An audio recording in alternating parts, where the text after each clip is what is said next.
Hello, everybody. I'm doing this documentary about Bruce Lee because a lot of people were saying online that he wasn't a real fighter, he was an actor. And there was even a couple of famous people that said that he wasn't a real fighter. He was an actor who fought in movies. So this is a documentary to let everybody know that people should do their research on him because he actually was a real fighter who actually could fight. And he actually did fight in a tournament. People said he never fought in tournaments, but he actually did. And this is not a documentary about his life, about his movies. It's about some of his fights that he actually had. So I hope everybody enjoys. Bruce Lee was born November 27th in 1940 in San Francisco. His father was on tour with an acting company that he worked for, and his mother had him in San Francisco. When Bruce Lee was a kid, he used to fight in the street a lot. He actually used to have this rooftop fights. I don't know if they did it to make money or he just did it because he used to like to fight, but this is an actual video of him fighting on a roof as a young kid or an older teenager. And he actually did pretty good in these fights till he lost one. Well, listen to Prince. He makes a lot of movies about Bruce Lee, and he'll tell you why he met a little bit bigger. He was the son of a policeman. Ip Man to train him. Bruce couldn't beat William Chung, so he had to call him Big Brother. And Bruce's gang, they had to become part of William Chung's gang. Well, Bruce was determined to get out from under William Chung's thumb, and he learned that William Chung was learning Wing Chun Kung Fu from a teacher named Ip Man. Now, just to be clear, this is the same William Chung who is the current grandmaster of William Chung's traditional Wing Chun school. William Chung credits himself as being Bruce's friend who introduced Bruce Lee to Ip Man. And this is true. William Chung took Bruce to meet Ip Man, and Ip Man sent Bruce to study with his top fighter, Wang Sheng Lung, who was known as King of the Talking Heads.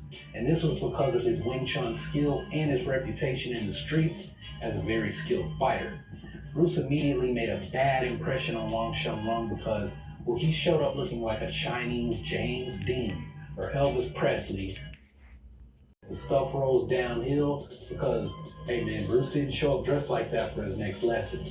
Now, from day one, Bruce displayed his competitive spirit, and it wasn't long before he asked Wang Sheng Lung how long it would take for Bruce to not only be better at Wing Chun than William Chung, but Wang Sheng Lung too.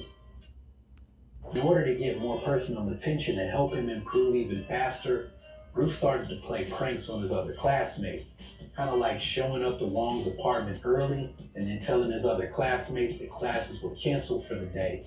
And as soon as Bruce saw everyone catching the bus, he would double back to get an individual lesson from Wang Sheng Lung. Bruce's competitiveness-driven pranks would eventually get him out of favor with Ip Man's other students who were training with Wang Sheng Lung at his apartment. Eventually, they'd all go to Ip Man demanding that he expel Bruce from the school due to him being mixed blood or Eurasian. Some sources say that Bruce was 1/4 German, but the most recent biography on Bruce Lee says that Bruce's great-grandfather was a Dutch-Jewish businessman who went bankrupt in China, but he later found business success in America. Bruce's grandfather, like many Eurasian mixed Chinese, would become extremely successful, and he went on to become the wealthiest man in Hong Kong. And it is believed that Bruce's grandfather had a British concubine who gave birth to Bruce's mother, and she was basically disowned by her family when she chose to marry Bruce Lee's father, who was a poor, illiterate stage actor originally from Foshan, the same city as Ip Man. So you can see that there was a lot of mixing going on, and there were a lot of hostilities towards Bruce, in addition to him being a hotshot show-off. So when Ip Man was confronted with kicking Bruce Lee out of the Wing Chun school, he decided to keep Bruce out of the main school, which was at his house. Bruce was to continue taking lessons with Wang Sheng Lung, and this is how Ip Man basically stopped teaching Wing Chun to Bruce Lee. Now, this whole thing is one of many reasons why we're still talking about Bruce Lee to this day. Students were so upset that Bruce wasn't expelled that they started to bully him in class. This made Bruce basically become obsessed with Wing Chun so that he could beat his classmates who were literally trying to hurt him in class. Bruce's older brother Peter Lee said that Bruce became fanatical with his practice, and William Chung said that after only 1 year, a lot of senior students had trouble keeping up with Bruce during Chi Sao practice and in sparring. Now, the other reason this had a profound impact on Bruce is because, well, I think it made him develop a real appreciation for his teacher, Ip Man. Ip Man was the one who made Bruce take an interest in philosophy and especially in Taoism. Martial arts basically became a vehicle for self-expression and a personal development method for Bruce Lee, and this was all because of Ip Man. Empty your mind. Be formless, shapeless, like water. Even Bruce's best known saying, to be like water, although those lines were actually written by Sterling Siliphant based on conversations had with Bruce during his Jeet Kune Do lessons, Ip Man actually passed on those ideas to Bruce Lee. So the things we best remember when we think of Bruce were lessons that he passed on that came from Ip Man. My friend. So, hey y'all, that's where I'm going to stop. 1956, Bruce Lee was 16 years old. He involved in many street fights during that time. One day, he decided to learn Wing Chun under Ip Man after losing to rival gang members. Bruce Lee learned Chi Sao, sticking hands drills, wooden dummy techniques, and free sparring from Ip Man. At the same year, Bruce Lee was transferred to St. Francis Xavier's College due to his street fight issues. 2 years later, in 1958, Bruce Lee, mentored by brother Edward, a teacher and coach of the school boxing team. It was March 29, 1958. Bruce Lee participated in Hong Kong school's boxing tournament. Bruce Lee fought all his way to the final, where he had to fight the previous champion. His opponent was very strong, and Bruce Lee was forced to the corner of the boxing ring. The fight lasted 3 rounds. In the 3rd round, Bruce Lee catches a chance and uses Wing Chun's palm strike and hammerhand strike to knock out his opponent. Bruce Lee won the Hong Kong Schools Boxing Tournament champion. It was his only recorded fight in the ring, and yes, he won the championship. He was Bruce 23 and 0 Lee or became popular 33 and 0 in as a school after boxer. the boxing tournament. However, there are more and more people who want to fight him on the street. In the spring of 1959, Bruce Lee got into another serious street fight again. This fight involved police and the son of a Fiat truck society. Eventually, Bruce Lee's father, Lee Hoi Chuen, decided to send his son to the United States.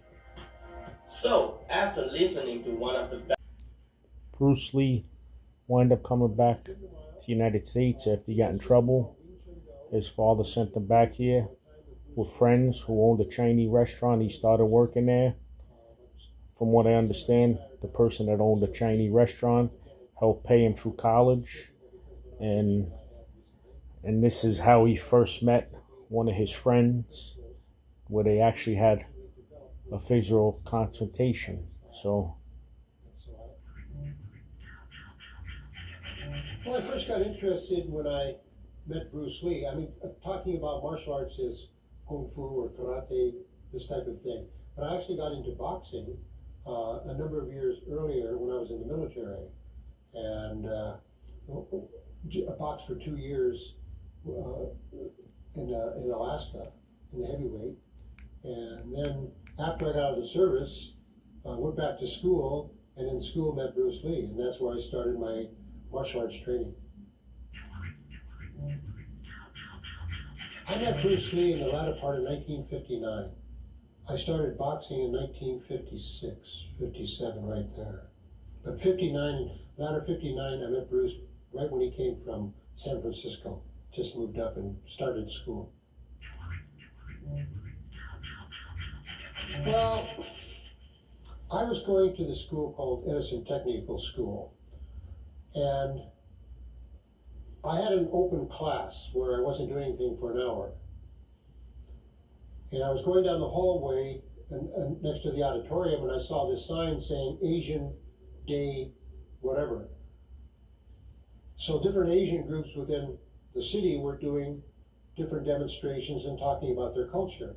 And so I went in and just to kill time, sat in the back of the auditorium, and there were a few people up front. And I saw this kid up on the stage in this uniform, leaping around like a frog, slapping his feet and spinning, and really looked pretty, and making little funny noises.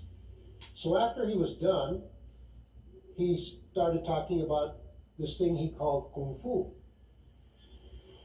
And he was talking about it was a fighting art, and it was a deadly art, and blah, blah, blah. And he went on about the praying mantis and talking about different styles.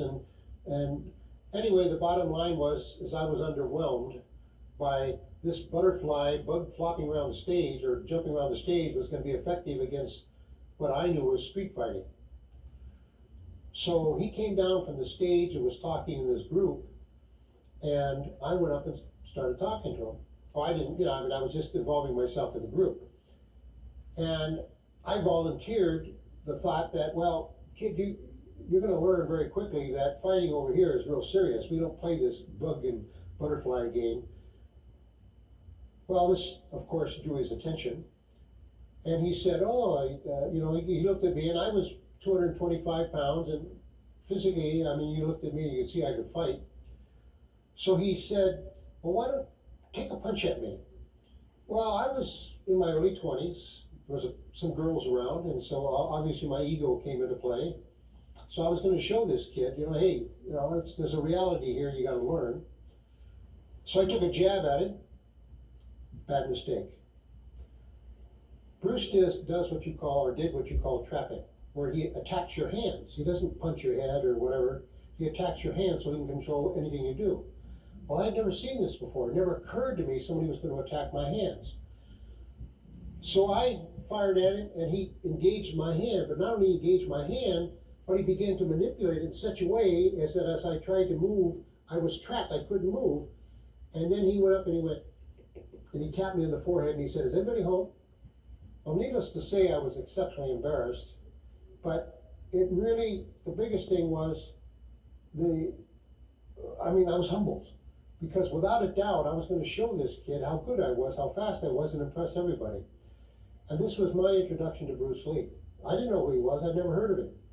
Never heard of Kung Fu. But I was exceptionally impressed with a guy who weighed 135 pounds, 5'7", against me at 225 pounds, a mean machine, and he just treated me like I was an elementary school kid. So I guess in so much as that the things that I saw Bruce do, or that Bruce could apply. Bruce Lee started training people right about this time between Oakland and San Francisco, and this is one of the first guys he started training, and he became a teacher too. So listen to this man talking about Bruce Lee. What Bruce had as just his basic system of his centerline concept, his spring load, the way he trapped, everything was totally contrary to boxing and bobbing around. And so I very quickly threw out everything except as an opponent. In other words, when we trained, I would be a boxer so that Bruce or whoever I was working with could train against the boxer. So in that sense, I still kept some elements of boxing, but not as my preference for learning self-defense skills. He was not the athlete we knew him later on. He was very thin to me. He was almost skinny, very strong, but a wiry strength. He had little thin forearms that you couldn't pinch the skin off on him. That used to be a thing. He would knot up his hand and say, try and pinch my skin. Bruce, and use the term fighter versus a tournament player, you have to look at why, and it's mainly because my experience with Bruce was as a fighter, as a street fighter. I was never a tournament player. All I knew was a fight. Now, I didn't fight relative to size and weight and division. It was a fight against person.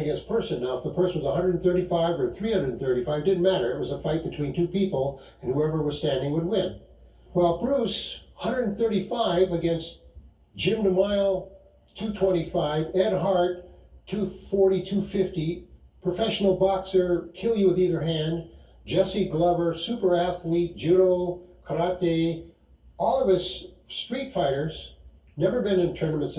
Jesse, of course, went into judo tournaments, but tournaments as we know them today. Bruce could beat us all. And I don't mean it would be a struggle. I mean, he could beat us all and we didn't have a chance. This was in an actual fight situation where I tried to hit him. I tried to knock him out. We tried to hurt this kid because he was always embarrassing us in demonstrations and just in general. Tournaments are a game. I don't care how good you are. There are rules. There are certain restrictions that are automatically going to eliminate the potential to really get hurt simply because it's a sport. To me, tournaments do not reflect at all what a fighter is like or a fight itself, because most of the tournament fighters I've ever met have never been in a real fight. It's always been tournament. So when somebody tells me, oh, Bruce Lee never proved himself because he never went into tournaments, I'm the first one to say, I would like to spar with you. Because you should be able to wipe me out really easy. Because if you're that good or you put that much on tournaments, I've never been in a tournament. So therefore I mustn't know diddly giddly. But my point to them is, I'm a street fighter. You want to fight me? Let's throw away the rules. This kid could embarrass me. So put your value on his ability through that rather than how many trophies he had or what tournaments he went in. Give me a break. You know, when I say Bruce was a fighter, I'm not saying that he was a good tournament fighter. I'm saying I'll put him against anybody, any weight division, any size, any background, and I'll put my money on him as a fighter. Because I've never run across anybody in my life traveling around, and I've had some guys come in and challenge me when I'm doing seminars, and I just drove them into the ground because I'm Neanderthal. Whereas Bruce didn't care whether I was tough and had this reputation. He had the beauty of the art of fighting, whereas I was the water buffalo mentality of attack and destroy. So Bruce introduced the art of fighting. And it isn't the art of tournament, art of games, or art of sport, art of fighting. Because he wasn't interested in impressing people other than he was standing and they were down. So all of his technique was geared for winning a fight, not points in a tournament. So I just am amused when I hear that. And I'm first one, like I say, to leap up and say, Rest in peace to Jim DeMaio. I believe he passed away in 2020. Great fighter, from what I see, what I hear. He actually taught Bruce Lee's Kung Fu. Rest in peace. My prayers go out to his family.